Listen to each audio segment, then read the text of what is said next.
Welcome back to Wellness Wave Radio. Thanks for tuning in this morning to ride the wave with us. Each week our goal is to give you at least one suggestion that will make your life a little better.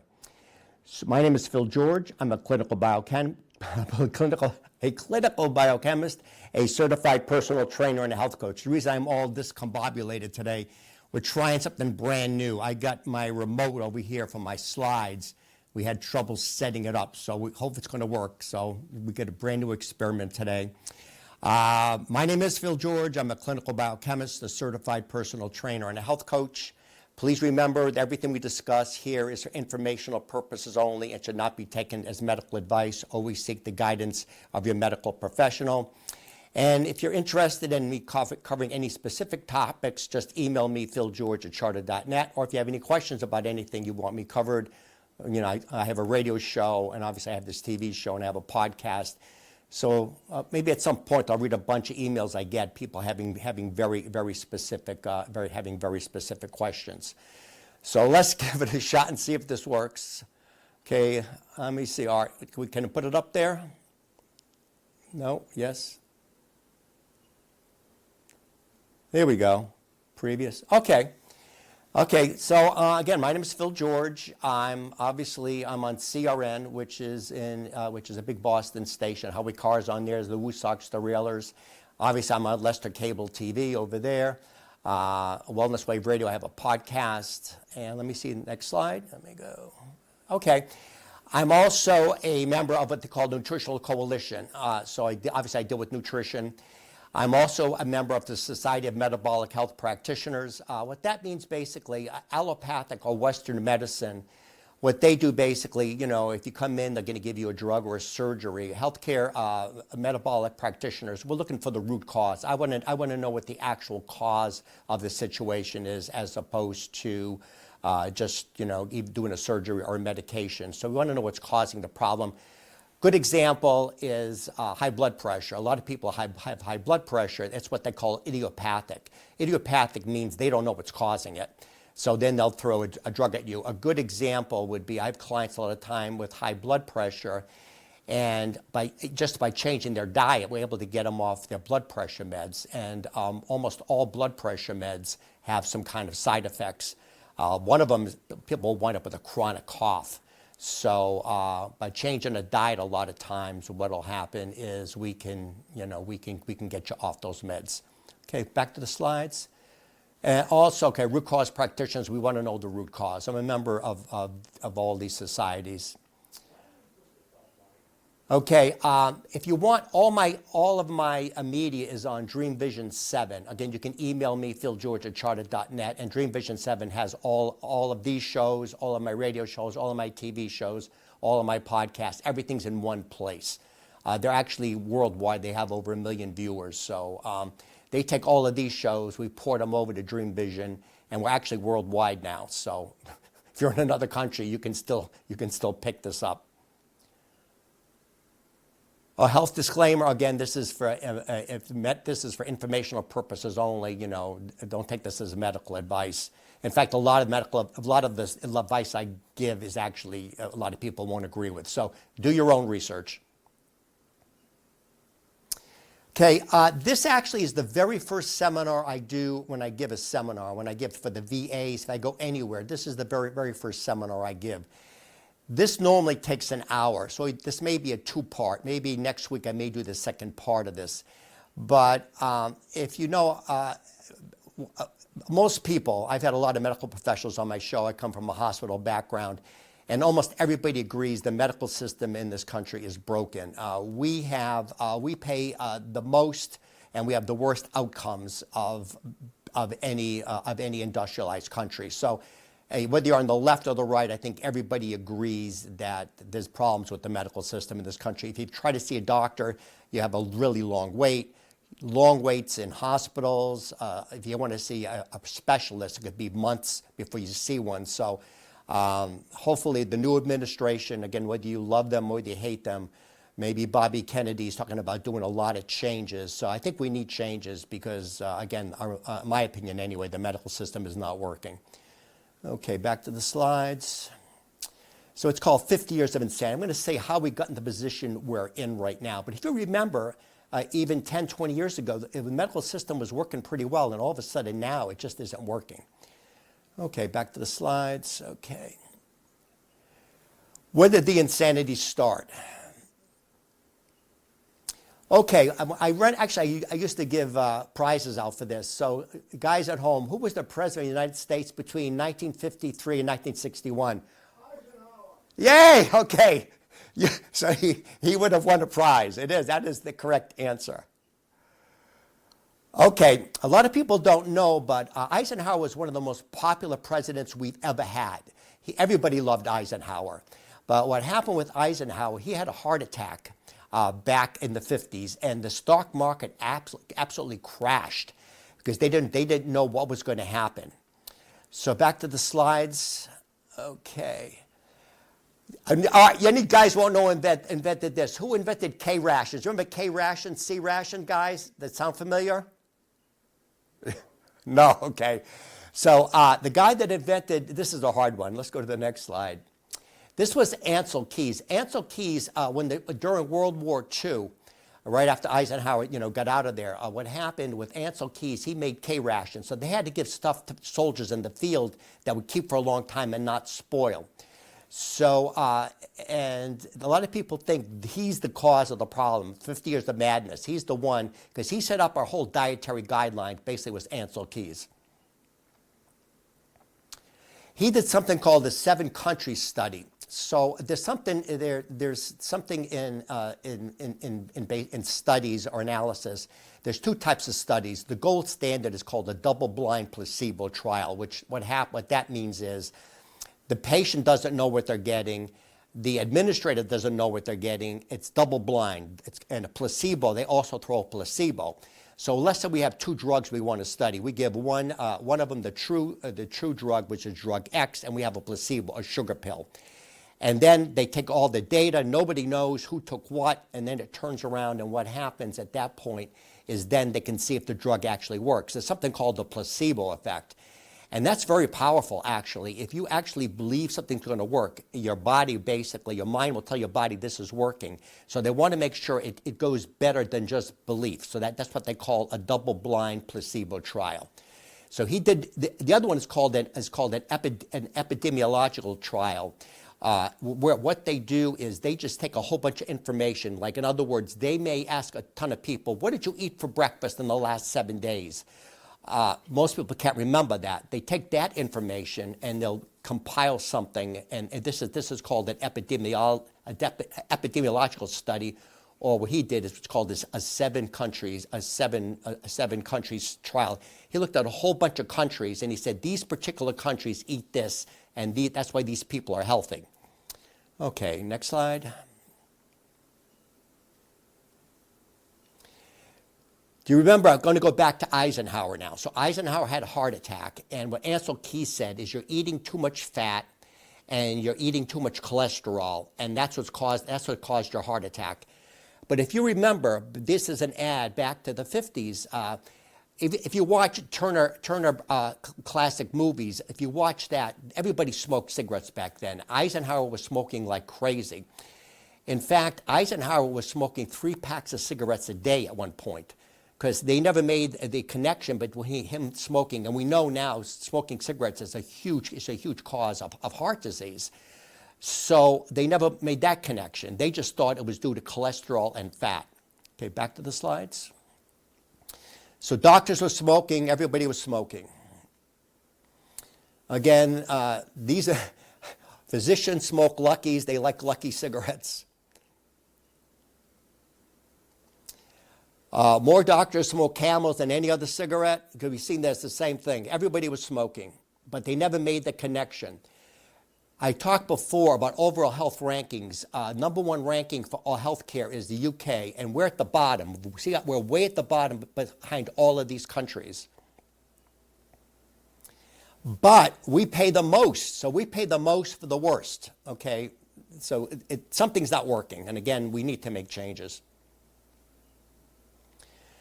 So just to get back to Eisenhower. So what happened with Eisenhower? They put him on this diet, and he kept on having heart attacks anyway. So it wasn't the diet, But what Ansel Keys did, Ansel Keys turned around and said, everybody should be, you want to be eating a lot of sugar, a lot of high carb foods. And if you look at studies from 50 years ago to today, people, I've got a slide on here, maybe at the end. I got slides from the 50s that basically show people at a beach, just average people, kids in school, nobody was overweight. Now we have 50% of the population is overweight.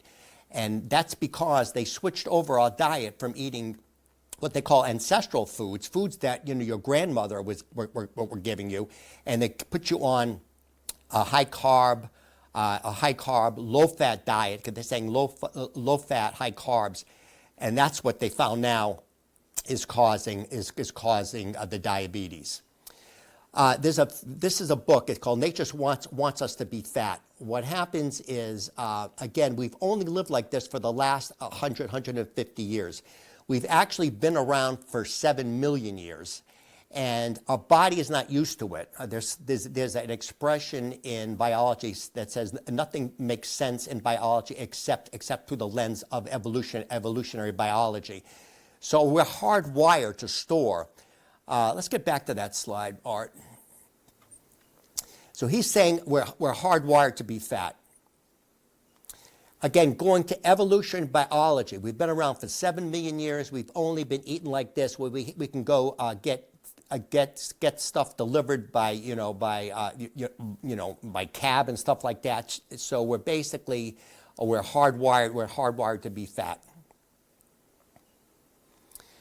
So if you think about it, going back, you can imagine yourself as a caveman, and you wake up, and all of a sudden you're hungry. You say to your wife, "Well, where's my food?" And she says, "You have to go out and get your food."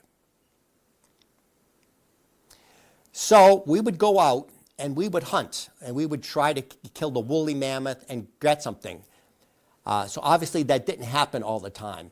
We'd have to go out. We could go a very, very long period of time without food. We could go days without food. When that happens, your body has another system. It's called ketosis. And what ketosis is, you burn your own fat, okay? We're used to be going a long time without food. The new, one of the big popular things now is called intermittent fasting, time-restricted eating, where you don't eat for a period of time. You have two sources of fuel. One of them is fat, which turns into ketones. That's why it comes the ketogenic diet. And you have sugar. But what happens with sugar causes a lot of inflammation and a lot of problems.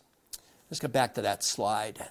So we have to go hunting. Our body's hardwired to go a long period of time without food. So our cell metabolism, basically, again, this time-restricted eating, and it reduces blood pressure.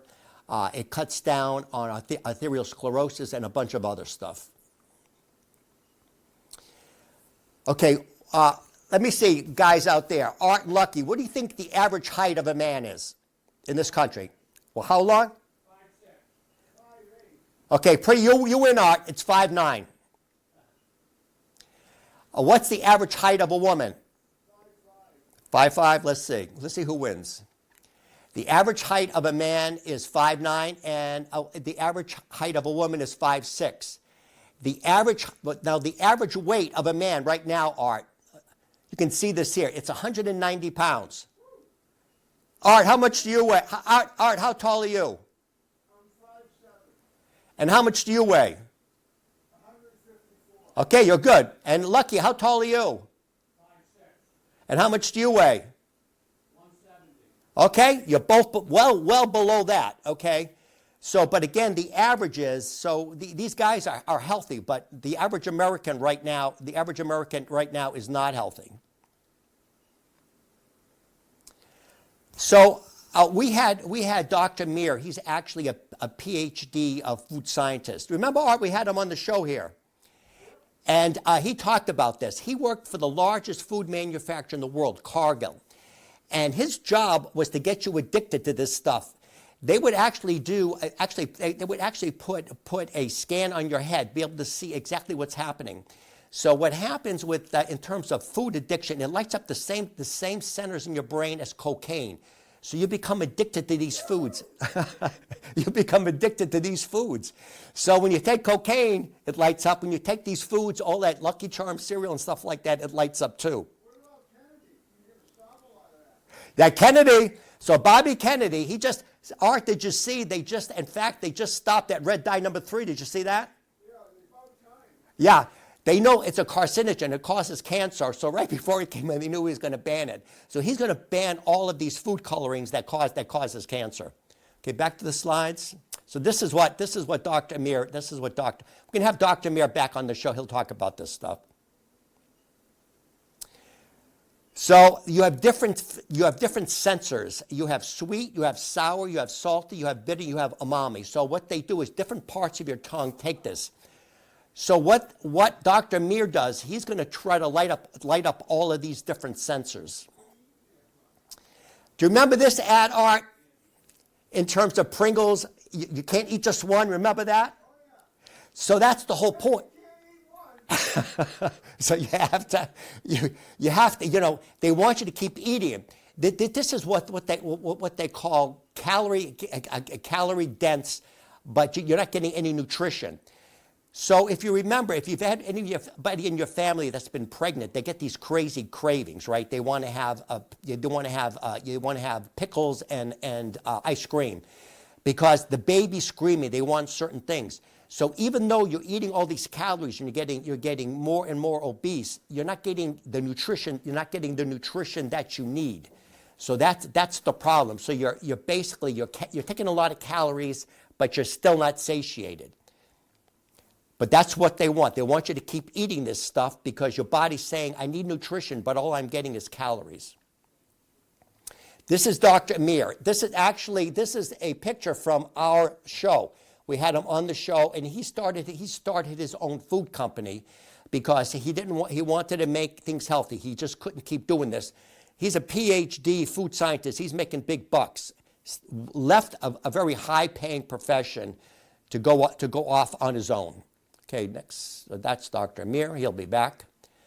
Okay, here we go, guys. I don't know if I can hear you. What are the 2 most addictive and consumed foods in America? I can't hear him.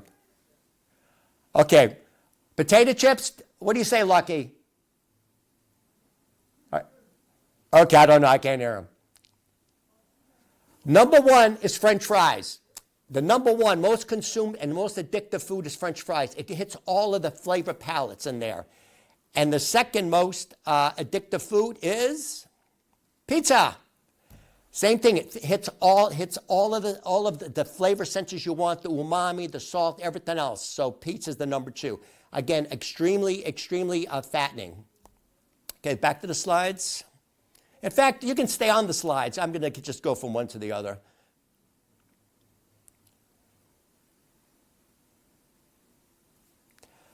Okay, cereal. This is cornflakes. At one time was the most consumed food in the United States.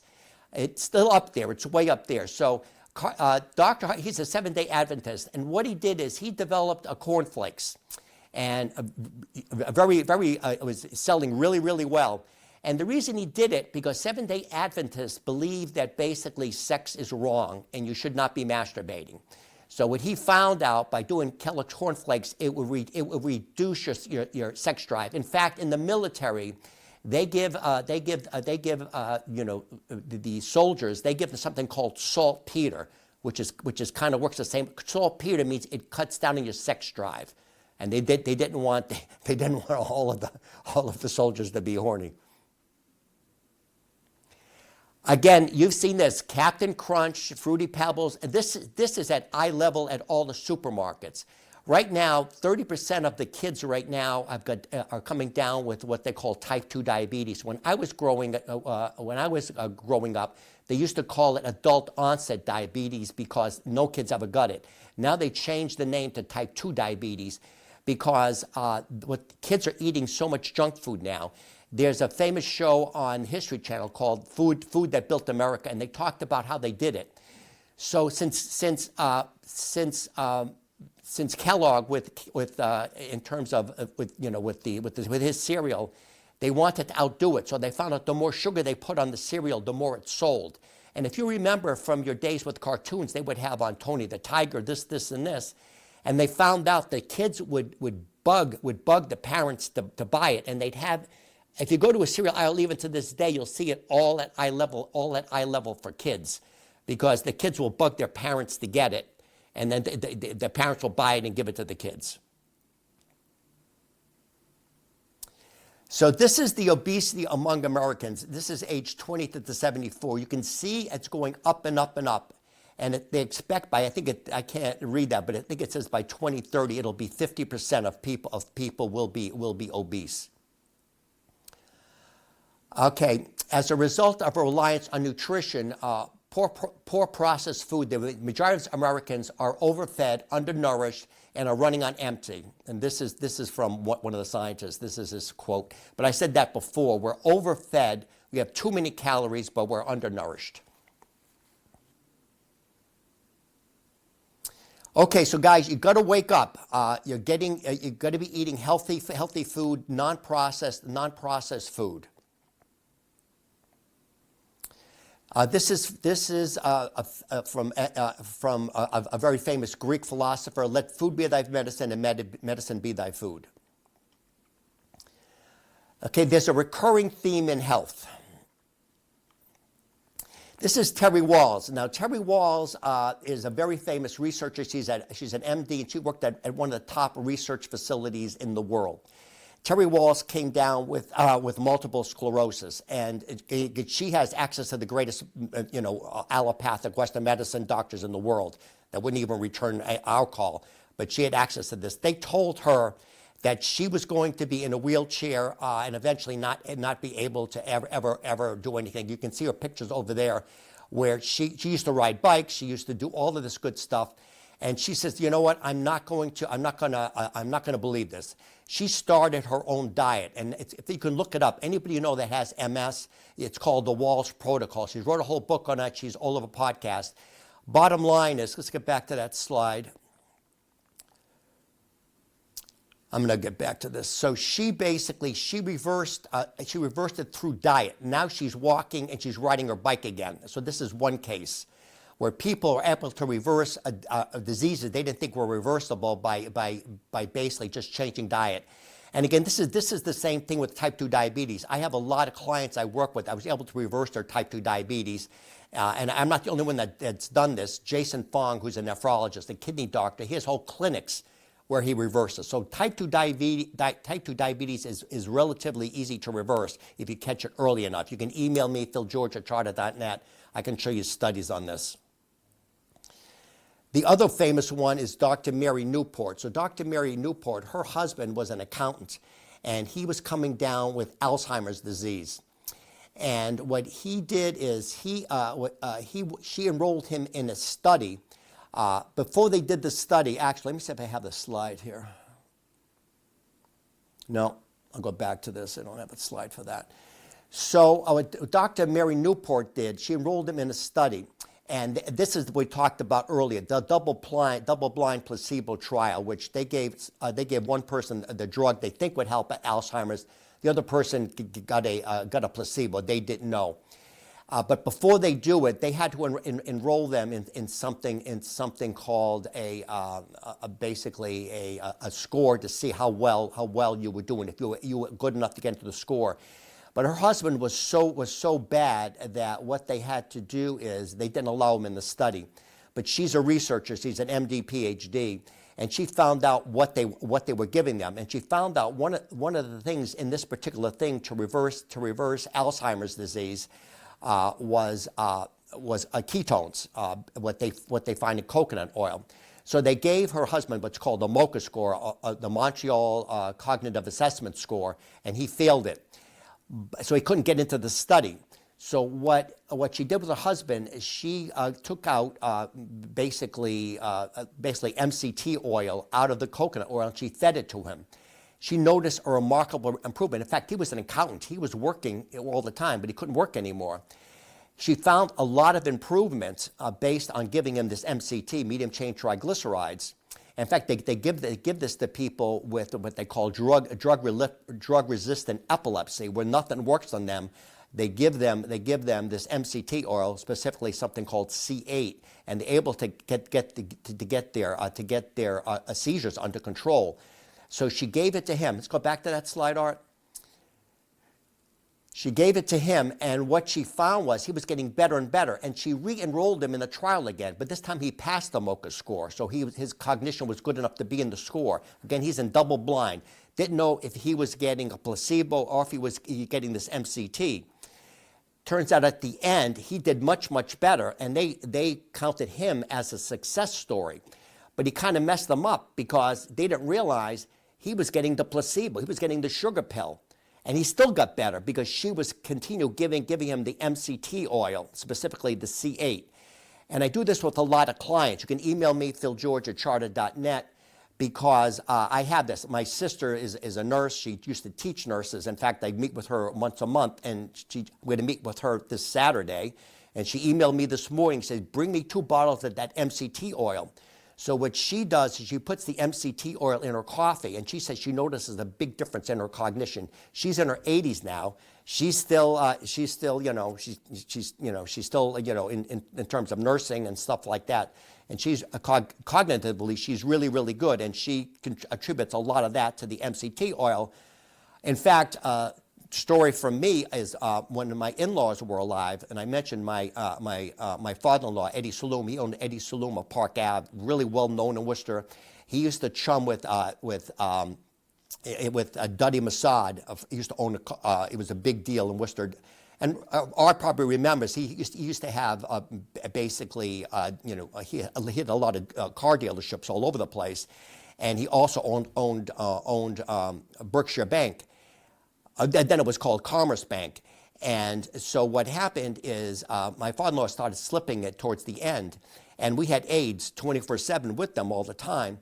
And I said, look, why don't we try this MCT? Because then I found out about this study. And I started giving it to my father-in-law and my mother-in-law. And the aides noticed a big difference.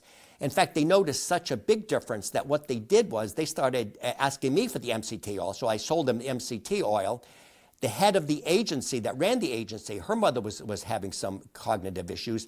She looked into it, and she had a nurse, an RN, and they also bought it from me. Not that I don't make it, but I can get it for you. You have to be careful where you get your supplements from, and I have a supplement company that I use.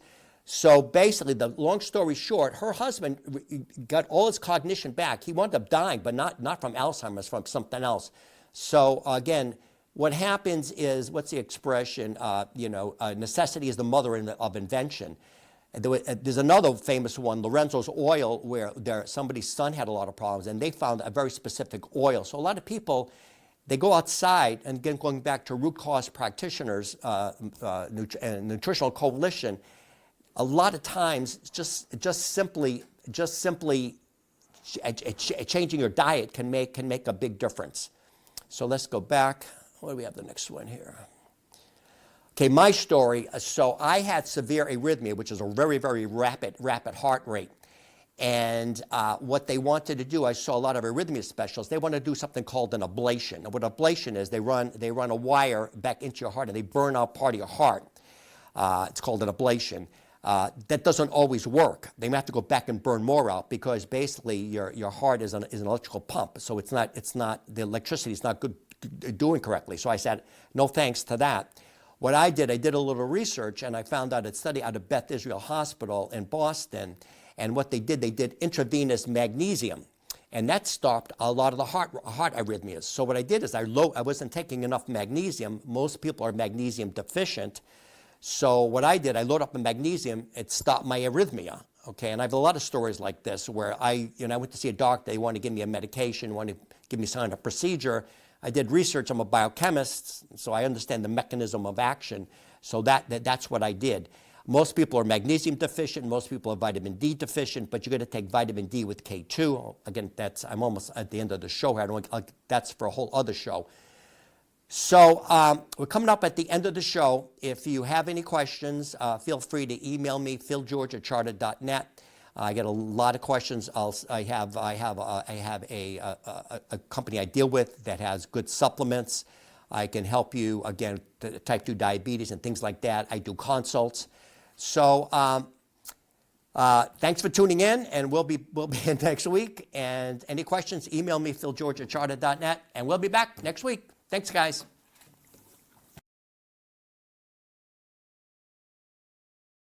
One of the most common questions I'm asked as a biochemist and health coach is, what are the best supplements to take? Choosing supplements is a tricky business. Many companies have poor quality control and questionable ingredients. In the past, I had to send clients to several different websites. I am now able to offer one-stop shopping for all the quality brands I recommend with no shipping cost and a lower price in most cases. Just email me, philgeorge@charter.net, for a free consult.